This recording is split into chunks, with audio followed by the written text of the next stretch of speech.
Vamos ver aqui, ó, a questão de número 64. Ela coloca pra gente aqui um texto do IBGE, revisão 2018, UEM/ESA, revisão 2017. Aí nós temos aqui a fonte, Alves JED, a nova projeção da população brasileira do IBGE. Veja, texto que vai falar sobre o quê? Sobre demografia. Demografia. Maravilha. Agora, lendo então de fato o nosso texto. Lendo, na verdade, o comando para que a gente possa ler ali o texto. A configuração da projeção demográfica apresentada é explicada pelo quê? Então, veja bem, nós temos aqui diferentes projeções para a população brasileira de 2010 a 2100. Então, nós temos um gráfico que coloca a projeção do IBGE, REV 2018, e a projeção da ONU, REV 2017, seria isso? Ou não? Me parece que é. A nova projeção da população brasileira do IBGE, ok, parece ser isso. Mas enfim, o que o gráfico, né, nos dois casos está representando pra gente? Ele coloca a seguinte projeção. A população brasileira, ela vai aumentar.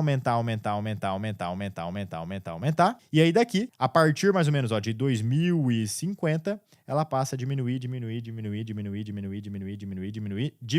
Beleza, então essa é a projeção. A população vai continuar aumentando até mais ou menos 2050 e depois ela vai começar a decair. Essa configuração da projeção demográfica associada à situação do Brasil é explicada pelo quê? O que poderia explicar isso aqui? Letra A. Ampliação do êxodo campesino. Então, a ampliação, o aumento dessa fuga ligada ao campo? Não, isso não explicaria diretamente. Por quê? A galera tá fazendo ali o êxodo rural. Isso, de alguma maneira, vai fazer com que a população possa decair? Não vejo uma relação direta entre isso. Na verdade, a gente pode até revisar aqui esse conceito para explicar o porquê que isso aqui está sendo colocado dessa maneira. Mas, cara, o êxodo campesino ampliado não é o que poderia levar a essa queda da população a partir de 2050. Não é o que explicaria essa dinâmica. Olha a letra B. Aumento da taxa de fecundidade. Cara, isso aqui é verdade até certo ponto. Até mais ou menos, 2050, né? Você pode até pensar, beleza, tem uma taxa de fecundidade positiva. Depois, você tem uma queda da taxa de fecundidade. Porque se está nascendo menos pessoas, é porque a taxa de fecundidade está caindo. Letra C. Redução do crescimento vegetativo. Cara, isso aqui é legal. Veja que, se você parar para analisar, de 2050 para frente, a população ela tem uma diminuição no seu número absoluto. Porque provavelmente o crescimento vegetativo está diminuindo.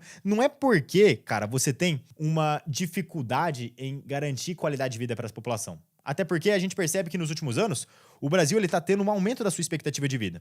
Então, o grande ponto central aqui é a redução do crescimento vegetativo em si. E não uma queda na qualidade de vida, uma queda na expectativa de vida. Ok, a letra C está interessante. Olha a letra D. Retrocesso no controle de natalidade. Isso daqui é errado, porque o Brasil nunca adotou um controle de natalidade para impedir as pessoas de terem filho. Isso aí é característica mais ligada à região da Ásia, porções específicas da Ásia. No Brasil, isso nunca aconteceu. Então não dá pra você falar que existia um controle de natalidade, que tava controlando as pessoas a terem filhos, e aí, de repente, tem um retrocesso nesse controle de natalidade. Agora, galera, filho pra caramba. Isso aqui nunca aconteceu. Então não faz sentido você pensar que isso aqui seria justificativa para essa diminuição da população a partir daquele intervalo. Olha a letra E.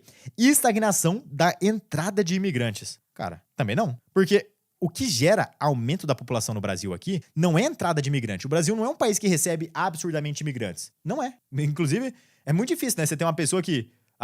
pô, que vontade de morar no Brasil, hein? Se eu pudesse, eu ia morar lá no Brasil. Lá é bom mesmo. Não vou para os Estados Unidos não, Europa não. Brasil mesmo. Então, letra C. Redução do crescimento vegetativo. Eu vou explicar para vocês algumas coisas importantes sobre essa questão. Veja aqui comigo. Demografia. Conceitos fundamentais, tá? De demografia. A primeira coisa é você entender o conceito de crescimento vegetativo. O crescimento vegetativo é simplesmente a taxa de nascimentos menos a taxa de natalidade. Isso aqui é o fundamental de crescimento vegetativo. Fundamental de crescimento vegetativo. Taxa de nascimentos menos taxa de natalidade. Você pega literalmente o quanto de pessoas que estão nascendo e subtrai do quanto de pessoas que estão... nascimento e natalidade é foda, né? Agora que eu percebi. Peraí, deixa eu corrigir. Taxa de nascimentos menos taxa de mortalidade. Pô, que isso? Aí dá zero, né? Dá zero sempre. Taxa de nascimentos menos taxa de mortalidade. Cara, demografia, dentro da demografia, esse é o primeiro conceito que você estuda. Taxa de nascimentos menos taxa de mortalidade, crescimento vegetativo. É o quanto de pessoa que tá nascendo menos o quanto de pessoa que tá morrendo. Pô, nasceram 1000 pessoas, mas morreram 800 pessoas. O que significa? Eu tenho um crescimento de 200 pessoas. Nasceu 200 pessoas a mais do que a quantidade de pessoas que morreu. Beleza. Então isso aqui já é um primeiro conceito importante. Quando você tem uma queda do crescimento vegetativo, o que tende a acontecer a longo prazo? Em tese, se o crescimento vegetativo diminui, se o nosso CV diminui, você promove uma diminuição da população absoluta. Mas aqui tem que tomar cuidado, tá? tem que tomar cuidado. Porque aí tem um outro conceito que eu vou mostrar pra você aqui agora. Isso aqui é uma tendência, nem sempre vai acontecer. É uma tendência. Mas existe um outro conceito, vou escrever ele aqui na parte de cima. Ó, continuando, aqui na parte de cima. Que é o conceito de crescimento absoluto. Vou colocar assim, crescimento absoluto. O que é o crescimento absoluto da população? É, basicamente, o crescimento vegetativo mais o saldo imigratório. Meu Deus, Vini, achei que era aula de humanas, tá virando matemática. Beleza. Mas se liga, o saldo imigratório é o número de imigrantes menos o número de emigrantes. Como assim, Vini? A ideia é a seguinte, quem que é imigrante? Imigrante é quem chega no Brasil. O imigrante brasileiro é quem tá chegando no Brasil. Emigrante é quem tá saindo do Brasil. O cara tava no Brasil, ele vai embora, vai para outro país. Ele é imigrante. E aí, nesse caso, se você pega o total de pessoas que estão entrando no Brasil, vindo de fora, menos o total de pessoas que estão saindo do Brasil, o que você vai ter é o saldo imigratório.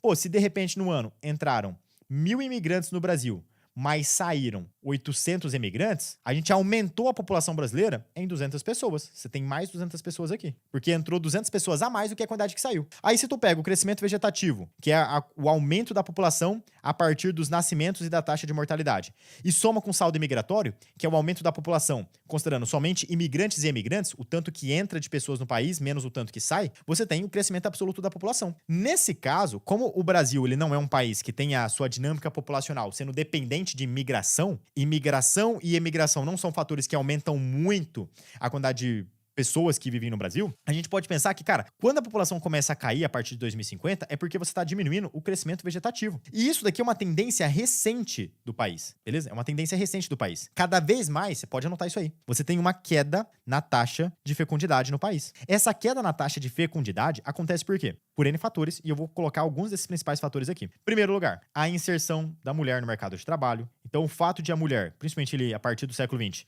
ter entrado com mais presença no mercado de trabalho, faz com que essa mulher tenha filhos mais tarde, ou com que essa mulher muitas vezes nem sequer venha a ter filhos. A gente pode citar a utilização de métodos contraceptivos, essa difusão dos métodos contraceptivos, principalmente a partir do avanço da medicina, também é um fator que dificulta ainda mais, né, a existência do filho, métodos contraceptivos. E a gente pode citar mais um exemplo, mais um ponto importante, que é muito relevante você guardar, que é o planejamento familiar.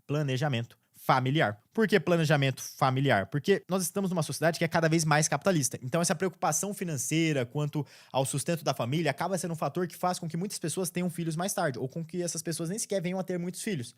Antigamente, no ambiente rural, quando o Brasil era um país essencialmente distante do ambiente urbano, era muito comum que as pessoas tivessem 5, 6, 7, 8 filhos. Hoje em dia, isso já não é mais viável. Porque como é que você vai ter condição financeira para sustentar 8 filhos? E acaba sendo uma coisa que limita muito, e isso aí está relacionado a essa queda da taxa de fecundidade, que se reflete numa queda do crescimento vegetativo e até mesmo a longo prazo de uma diminuição da população brasileira. Só para lembrar, taxa de fecundidade é o número de filhos em média para cada mulher em idade reprodutiva. E cara, uma outra coisa que eu queria colocar para vocês, só para recapitular, uma atenção, tá? Vou colocar essa atenção aqui do lado, ó. Uma atenção para você não esquecer.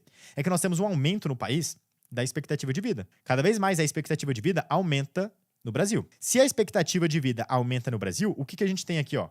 Uma maior longevidade. As pessoas passam a viver mais dentro do Brasil. As pessoas vivem até mais anos de idade. E, com isso, é necessário tomar alguns cuidados em relação às questões da Previdência. Então, o Estado tem que tomar mais cuidado com isso. É necessário aumentar os gastos públicos com saúde. Por que aumentar gasto público com saúde? Porque idoso fica doente muito facilmente. E esse idoso ele vai precisar de um suporte público de saúde para que ele possa sobreviver. Então isso aqui também é um elemento importante. Nós temos, com essa queda da população a partir da diminuição do crescimento vegetativo e com esse aumento da expectativa de vida, uma redução no Brasil da PEA. Conhece a PEA? A PEA é a população economicamente ativa. É aquela população que está em uma idade em que as pessoas de fato trabalham. É uma pessoa que gera, muitas vezes, valor de mercado para o Brasil. O idoso, geralmente, ele é aposentado, ele não trabalha. Então, ele acaba não se enquadrando como uma população economicamente ativa. E essa redução da população economicamente ativa pode levar a problemas ligados à mão de obra. A longo prazo, o Brasil pode vivenciar problemas ligados à contratação de mão de obra, porque tem menos mão de obra disponível no mercado, menos pessoas que têm condições para trabalharem. E isso pode abalar a economia brasileira. Tomem cuidado com todas essas informações, tá? Assunto importantíssimo pro Enem. Cai todo ano. Estou passando aqui no final desse vídeo de resolução de questão para te fazer um convite. Se você está estudando para o Enem, se você está estudando para a prova de vestibular e quer passar em medicina ainda neste ano, vá aqui na descrição do vídeo e acesse o link que eu deixei reservado para você no topo da descrição. Lá nessa página, você vai conhecer a plataforma Vinícius Oliveira, que é o meu preparatório focado na aprovação em medicina. Dentro da plataforma Vinícius Oliveira, você vai ter acesso a aulas de todas as matérias, com mais alto padrão de qualidade e didática, listas de questões pós-teoria com gabarito comentado, listas de revisão sugeridas, cronogramas personalizados, segmentados por semanas, com tudo que você tem que estudar, do básico ao avançado, para que você seja aprovado em medicina ainda neste ano. Não perca mais tempo. Vá aqui na descrição, toca no link, conheça a plataforma Vinícius Oliveira, torne-se meu aluno e garanta uma preparação de altíssimo nível que vai te trazer muito mais resultado para que você passe na faculdade ainda neste ano.